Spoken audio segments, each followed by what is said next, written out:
Alright, so we're here with Professor Flores. He's a professor here teaching history. And so, Mr. Flores, why do you think it's important to keep a good relationship with your professors? For my students, what I would tell them is there may be a future potential for you the student, any student, to need to get along with their teacher because they may have to take another class with them, more than one class, if that's their field. Two, if they need some academic counseling and the counselors are busy, or if they don't necessarily trust the counselors, then the teachers, especially in their field, would know what they're talking about. My colleagues in various fields here in our division are well-knowledge in their field beyond the junior college level, beyond the community college. The third reason I would say is that, and it's pretty crass, but I'll say it anyway, sometimes we all need letters of recommendation. And at the community college, sometimes we lack the personal relationships.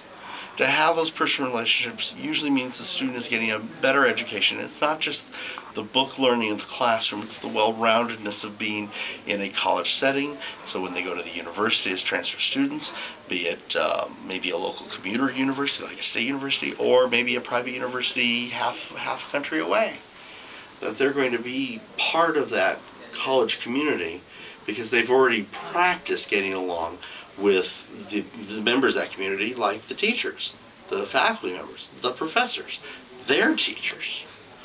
If they're used to it, they're comfortable with it, they're going to be beneficial members of that community. They're not going to be leeches and just absorbing off of that. They're actually going to be giving back to that community. In the long run, this may actually signal a future for their future. They may want to go into academia too. They maybe want to be part of it.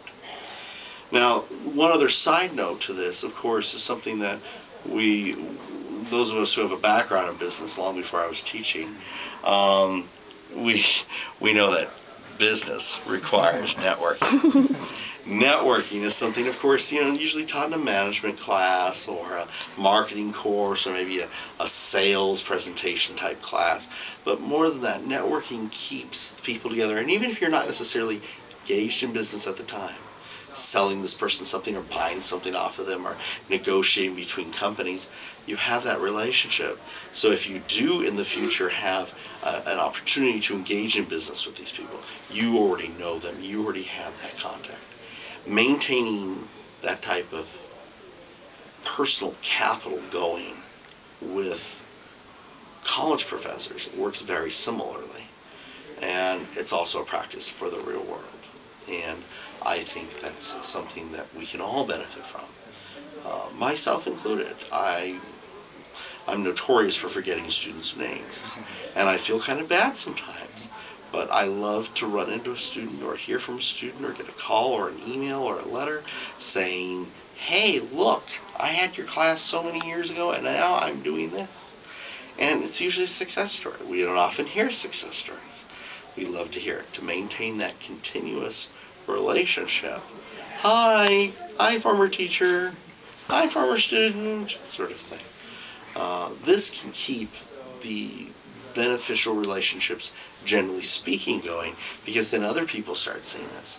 And we become truly a true campus community in the long run.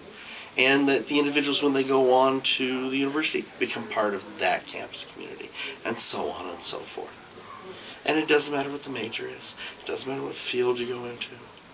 What matters is that it's part of that experience. And sometimes that's missing from a commuter school like our own. I was lucky enough to spend a couple of years of my undergraduate years and part of graduate school in dorms. In a true community where you live there and 3 yards away there's the school building. And then 5 yards away, that's where the lunchroom is, and everybody goes there. And then half a block away is the library where I happen to have been working. So that it was part of a real community. Again, in a commuter school, we don't necessarily have that. So maintaining those contacts replaces that. Okay.